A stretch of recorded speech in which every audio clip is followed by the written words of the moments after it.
Yung sa iPad, sir, may mga names na po ba tayo and kasama na ba sila sa previous? Meron kaming nakikita na maaaring 3 o 4 na maaaring sabihin na kasabot talaga sa pagplano at pag-aproba ng pagpatay sa mga sabungero. Enzo Recto, kalaban ang katiwalian at kasinungalingan, kakampi sa katotohanan at kabutihan. Matapos makasuhan si Atong Ang, may mas malalaki pang pangalang kasunod. Matapos tuluyang masampahan ng kaso ang kontrobersyal na gambling operator na si Atong Ang kaugnay sa pagkawala ng ilang sabungero noong nakaraang taon, isang nakakagulat na revelasyon ang binitawan ni Justice Secretary Boying Remulla. Ayon sa kanya, hindi lang si Atong ang posibleng managot. May 3 o 4 pa raw na miyembro ng tinatawag na Alpha Group ang iniimbestigahan at posibleng kasunod ng mapanagot sa batas. Sino-sino kaya ang mga ito? Anong papel ang ginampanan nila sa pagkawala ng mga sabungero? May mas malalim pa bang koneksyon ang hindi pa isiniwalat? Alamin natin ang buong detalye, mga kabunyog. Pero bago ang lahat, panoorin muna natin ang ulat na ito hinggil sa formal na pagsasampa ng kaso laban kay Atong Ang. Benedict, anong kaso itong isasampa ng mga kaanak ng missing sabungero? Magandang tanghali, Ella. Ayon nga kay Ryan Bautista, kapatid ng isa sa mga nawawalang sabungero, kasong murder at serious illegal detention ang isasampa nilang kaso laban sa negosyanteng si Atong Ang. Kaninang umaga ay nagpunta sa Department of Justice ang mga kaanak ng missing sabungero. Bukod sa mga kaanak, dumating din sa DOJ ang whistleblower na si Julie Patidongan alias Dondon. Kasunod nito ay dinala na rin ng Philippine National Police Criminal Investigation and Detection Group o PNP-CIDG ang mga dokumento sa tanggapan ng DOJ. Kasunod din ay dumating sa DOJ si PNP Chief Police General Nicolas Torre III, ngunit sinabi nito na ang Department of Justice na ang magsasabi patungkol nga sa isasampa nilang kaso. Ayon naman kay Ryan Bautista, natutuwa siya dahil sa loob ng 4 na taon ay unti-unti na nilang nakakamit ang hustisya sa pagkawala ng kanyang kapatid at maging doon sa iba pang mga nawawalang sabungero. Ella, sa ngayon ay inaantabayanan pa natin yung ibang detalye mula sa kaanak at maging sa DOJ na ngayon ay nasa isang silid pa rin dito nga sa Department of Justice. So, at ano yung salobin nyo tungkol doon? Murder po, tsaka serious illegal detention po. Against kanino po? Kila Atong Ang po, tsaka sa mga kasama So, niya. ano pong salobin nyo tungkol dyan? Siyempre, masayang-masaya po dahil 4 years po namin nantay ito. Ano pangalan nila, sir? Ryan Bautista po. Thank you, sir. Yan mga kabunyog, napanood at narinig natin ang naging ulat kaugnay sa formal na pagsasampa ng kaso laban kay Atong Ang. Ngayon naman, tutok pa rin kayo dahil may mas mabigat pang pahayag ang inilabas ni Justice Secretary Boying Remulla. Sa isang press conference, ibinunyag niya na hindi pa dito nagtatapos ang investigasyon. Ayon kay Remulla, may iba pang posibleng sangkot, mga miyembro umano ng Alpha Group na maaari ring masampahan ng kaso sa mga susunod na araw. Sino-sino kaya ang mga ito? Gaano kalalim ang kanilang pagkakasangkot at gaano pa kalawak ang koneksyon ng grupong ito sa kaso ng mga nawawalang sabungero? Mga kabunyog, pakinggan na natin ang naging pahayag ni Secretary Remulla. Ito na ang pasabog. At tumingi tayo ng tulong sa iba't ibang branches ng government. Meron pa naka-standby to help. Kaya lang, syempre, ang nakasala ngayon talaga na very busy, which we appreciate talaga. Napapasalamat kami sa Coast Guard. Kasi malaking bagay na they do the technical dives. Kasi napakahirap na gawain yan. It's not easy to be doing what they're doing. Diving in freshwater na ganun kalalim. Sir, in interviews po this morning with the families, ang sinabi po nila, sila po ay nag-file ng reklamo ng multiple murder and serious illegal detention and other complaints against the businessman Charlie Atong Ang and other associates. Ano po yung alam niyo po? Well, meron namang witness who testifies to the fact that that person was involved in the commission of these crimes as the mastermind and as the head of a criminal organization. So basically, we take it from that. The witness has already given us many or a lot of information about, nabigyan niya tayo ng impormasyon tungkol sa mga pangyayari at kung paano ginagawa ang nangyari at kung sino-sino ang mga naroon na may sala sa mga krimen na naganap laban sa mga sabongerong nawawala. At mahalaga dito ay magkaroon to ng paglilitis pagdating ng panahon para naman magkaroon ng katahimikan ng lahat, ang isipin natin lahat mga Pilipino. Kasi nga, kung hindi natin aalamin, hindi natin gagawin ang dapat gawin dito, ano na lang tayo? Tayo ba'y alipin na lang ng pera? At tayo ba'y, ang buhay ba natin nakasalalay lang sa may pera? Kung sino mamimili, kung sino mabubuhay, sino mamamatay? Hindi naman tayo dapat gano'n. Kaya nga, as a responsible society, our legal system will not allow this kind of involvement of people in such a heinous crime. So the Department of Justice ang nag-lead po ng investigation na ito. Pero ano po yung maaasahan naman po ng mga respondents pagharap na po nila dito po sa DOJ? Anong aasahan nino? Ng mga respondents, sir. Fair naman tayo eh. Hindi naman tayo, we do not condemn without listening. Ang mahalaga, due process, di ba? No person shall be deprived of life, liberty, or property without due process of law. Life, liberty, or property. Sir, bukod po kay Atong Ang, sino pa po yung ibang mga personalities po na sinapahan po? May mga John Doe and Jane Doe. It is for us to fill in the blanks pa. Meron pa tayong kailangan i-ascertain among these John Does and Jane Does, yung ibang role nila. Kaya lang, it's just right that the Department of Justice probably starts sifting through the statements made by the witnesses and the complainants on kung ano talaga ang dapat mangyari dito. Kaya mahabang proseso to. Sabi ko nga, katulad nung ginagawa ngayon ng technical dives para i-recover yung mga remains, as pointed out by Dondon or Totoy, ay kailangan talaga matsaka lang tayo dito. Proseso to. So it will take a long time. Hindi to overnight. Kasi may mga tao gusto, may DNA test na ba? Meron na bang ganito? Meron na bang ganyan? Hindi po, mahabang proseso po ito. Tatsagain natin to hanggang matapos to lahat.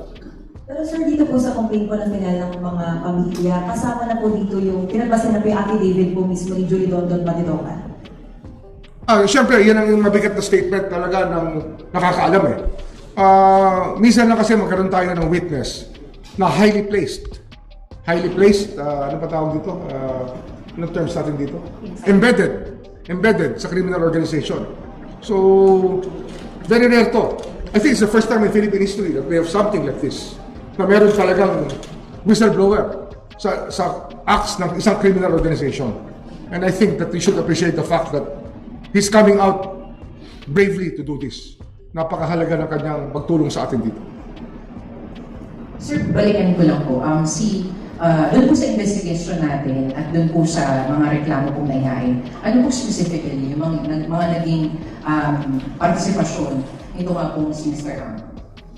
Siya yung ano yan eh. Siya ang may-ari siya ang main player sa Isabong eh. Siya ang main player dyan. Siya ang amo ni Totoy or Dondon. Pera niya pinababayad para sa trabaho na ginagawa ng mga kontraktor na pulis. Kaya ang mahalaga talaga dito ay malitis to. Trial talaga ang mahalaga dito. Magkaroon na ng trial to on the merits. Kasi nga, kahit sa kasaysayan ng ibang bansa, pag criminal organization, napakahirap po ipatunayan ang mga krimen na ginawa at ginanap. Lalo-lalo na pag pinag-uusapan natin yung number one sa organization. Kaya, ang mahalaga talaga ay we make the most of the testimony of Dondon.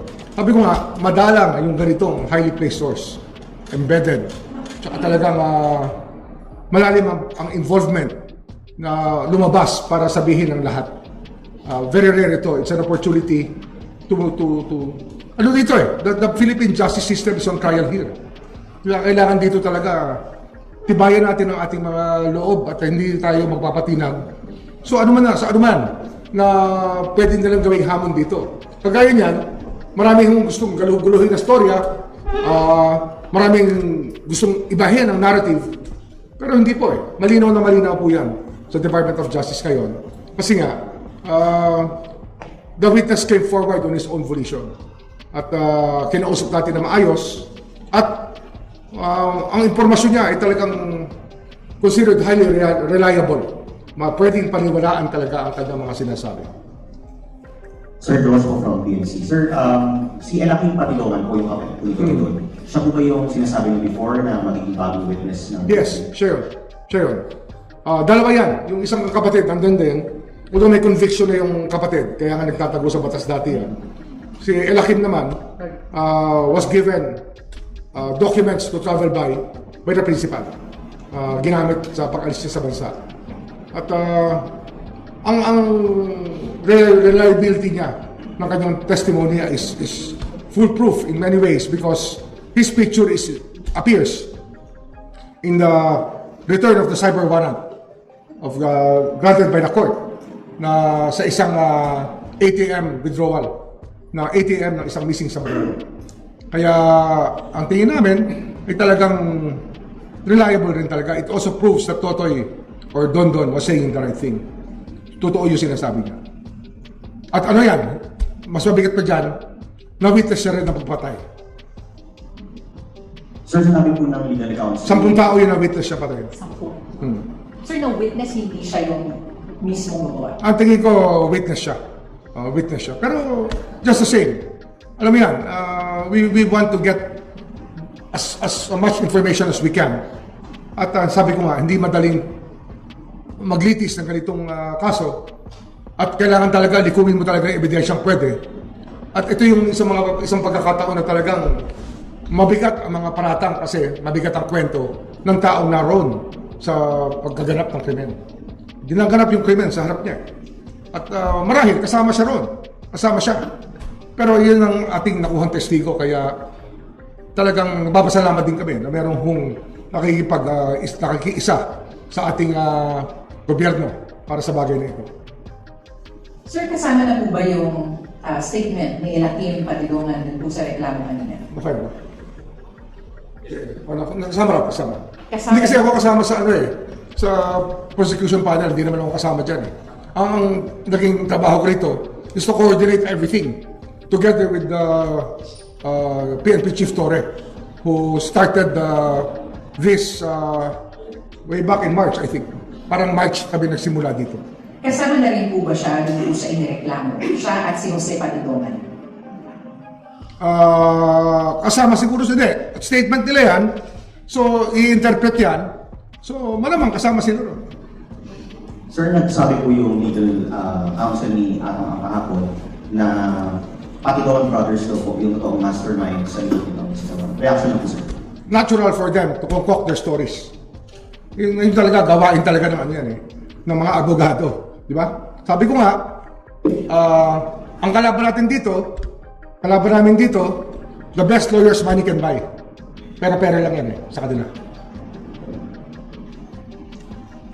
Sir, kanina nakausap niyo po si General Torre at kayo po ay nagkaroon po ng case conference. Ano po yung maaari niyo pong We will speak with one voice. Hindi kami pwedeng hindi magkasundo rito kasi isa lang ang pakay namin. Kaya kahit na subukan nilang guluhin to murky up the waters, ay hindi mangyayari. Malinaw sa amin ang aming katungkulan na daanin at dalhin sa paglilitis itong kasong ko. Ito ang aming tungkulin na sinumpaan sa aming mga posisyon.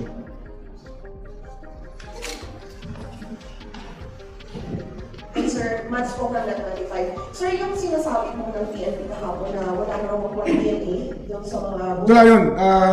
Sabi ko nga sa process Porque ba sa unang buto, ilang daang buto na ba nakukuha? Hindi pa It's premature to say anything of that nature. They will not talk again. Hindi na sila magsasalita tungkol dyan. Sir, advice po natin or message sa families. Baka kasi medyo na-discourage sila. Hindi, matagal ko na sinasabi sa mga pamilya to, hindi ko bibitawan itong kasong to. 3 years ago, ito na sinabi ko sa kanila. talagang dumating nung talagang pagkakataon na mahilog na ang lahat para litisin ang kasong to. Sarge, Glenn po from Bombo Radio. Sarge, hindi na po na-update sa Japan na makapag-coordinate po natin. Wala pa kaming word ulit. Nagkita lang kami ng ambassador ng State of the Nation at maganda naman ang naming naging usapan. Kasama po ba dito yung paghingi natin ng tulong about sa DNA testing? Oo, pati yun. Kasi kailangan natin ng iba pang advanced techniques pa eh. Siyempre, ano naman tayo, minsan behind talaga tayo sa ganyang techniques eh. So we're going through all the help that we can use all the help that will be given to us.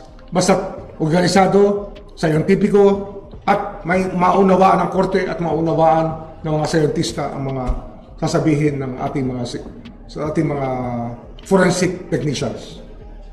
Kung kinakailangan ipadala sa ibang bansa upang tingnan, padadala natin. Hindi, wala tayong titipilin dito. Napakahalaga ng kasong ko. Sir, other topic, pasensya po. Sir, you will be joining the President in his state visit to India yes. next week. Yes. Ano po yung magiging participation? Meron kaming agreement na pipirmahan with the Indian Minister of Justice tungkol sa transfer of sentenced persons. Ito rin yung ginawa namin sa Dubai at marahil ang Indonesia hindi na kailangang magpirmahan tungkol dito dahil nagkaroon na tayo ng magandang exchanges with Indonesia nung sinoli nila sa atin si Mary Jane Veloso, kung binigay sa atin si Mary Jane Veloso para dito na lang siya maipiit. At gayon din yung kanilang kooperasyon sa paghuli ni Alice Go.